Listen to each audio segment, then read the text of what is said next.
Now, you may have been asked if you were to write a message in a bottle and send it out to sea, what would you write? Perhaps an SOS? Would it be words of wisdom?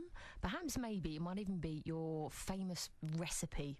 Well, what if you were asked to write a message in an old teapot and donate it to charity? Well, that's exactly what the Emmaus of Gloucestershire are asking you to do, all for a special sale that's happening in France later this year. Well, to tell us more, I'm delighted to say that Neil Booker, from the charity, is here with me in the studio. Good afternoon to you, Neil. Good afternoon, Claire. Good to be here. Thank you, and a happy Easter as well. And to you, of course, yeah. Now, this sounds fascinating.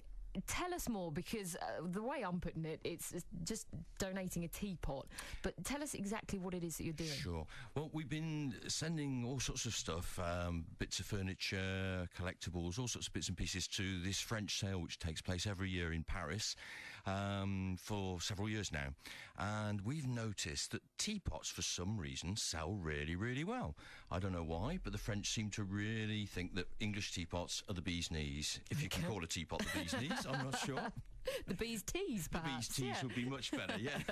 That's very true. And so one of the guys who works with us in the charity thought, why not try and collect 1,000 teapots? You know, don't go for 100, don't go for 500, go for 1,000. If you're going to do it properly. We can sell these teapots for round about 3 times as much as we get for them in Britain. The French just love them that much. And then we thought, what about if the people of Gloucestershire, when they're collecting their teapots, put a little message in? Doesn't have to be in French. That's very important to stress. Don't worry about that. But just a little message, maybe to say it's your grand's teapot and you remember using it as a kid, or it was a teapot that was given to you before some terrible disaster happened. Maybe there's a little story about that. Who knows?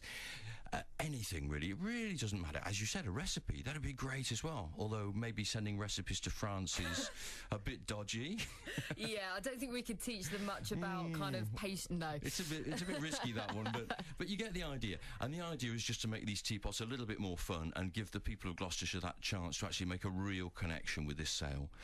It's something that, actually, thinking about it, I don't know, have we lost as almost a community, a country, that kind of connection with other countries, with other people that don't speak our language? It's almost like pen pals. You never really hear of people having pen pals now or doing something like this. Do you know what? I thought the same thing, but just recently we've had a companion from the Emmaus, one of the Emmaus groups in France, staying here in Gloucestershire, and 2 of our guys went over there on a fact-finding mission, and amazingly the contacts have been really good. The French guy here, Sebastian, had a fabulous time. He thought Gloucester was a great city. He really, really enjoyed it.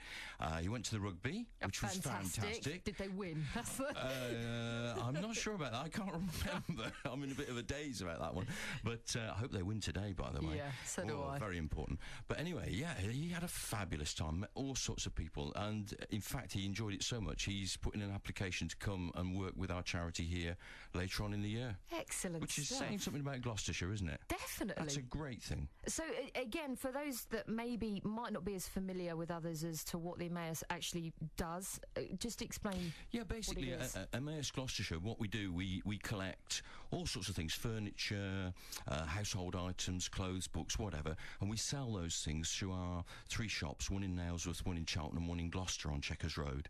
And the whole purpose of the charity really is to provide a place to live and work, very importantly work, for formerly homeless people. We collect, obviously, through this activity enough money to fund ourselves and to keep the community home going, but more importantly we're able to actually give away excess money every year. This year, for instance, we're going to be giving away a total of about £40,000. Wow. And we give that away to people who are less well off than ourselves.